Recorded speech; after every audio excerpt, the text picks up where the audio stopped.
नाशिकच्या काळाराम मंदिरावरती धर्मध्वज हा फडकला जाणारे 20 फूट उंच धर्मध्वज उभारण्याचा विश्वस्ताने निर्णय घेतलाय। अयोध्येतील राम मंदिराप्रमाणे धर्मध्वज उभारला जाईल। धर्मध्वज उभारणीचा संपूर्ण खर्च मंदिर संस्थान करणार आहे।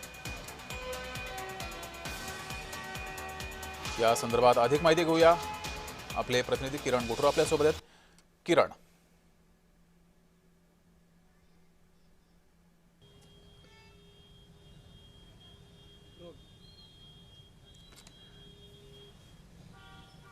अयोध्या येथील राम मंदिराच्या जे अनुषंगाने आता नाशिकच्या काळाराम या मंदिरावरती देखील धर्मध्वज फडकवण्याचा एक अत्यंत महत्त्वाचा निर्णय झालेला आहे। मागच्या अनेक महिन्यांपासून भाविकांची ही मागणी होती, ज्या पद्धतीने अयोध्येमध्ये राम मंदिरावरती धर्मध्वज आहे त्याच पद्धतीने काळाराम मंदिरावरती देखील धर्मध्वज असावा अशा पद्धतीची मागणी होती आणि त्याच मागणीनुसार आता काळाराम मंदिराच्या विश्वासांनी हा संपूर्ण जो आहे तो निर्णय घेतलेला आहे। 20 फुटांचा हा धर्मध्वज असणार आहे आणि येत्या गुढीपाडव्याला या सगळ्या संदर्भात अधिकृत घोषणा केली जाईल अशाही पद्धतीची माहिती विश्वस्तांनी दिलेली आहे। मागच्या काही खरं तर महिन्यांपासून आगामी कुंभमेळ्याच्या अनुषंगाने रामकाल पथाचा एक अत्यंत जो महत्त्वाचा प्रकल्प आहे, खरं तर याही प्रकल्पाचं काम जो आहे तो काळाराम मंदिरापासून सुरुवात झालेली आहे आणि या सगळ्या अनुषंगाने आता धर्मध्वज सुद्धा नाशिकच्या या ऐतिहासिक काळाराम मंदिरावरती फडकवण्याचा निर्णय झालेला आहे आणि नेमकं हे धर्मध्वज कधी फडकवण्यात येईल त्या सगळ्या संदर्भात जो निर्णय आहे तो येत्या गुढीपाडव्याला होईल अशा पद्धतीची माहिती विश्वस्तांनी दिलेली आहे।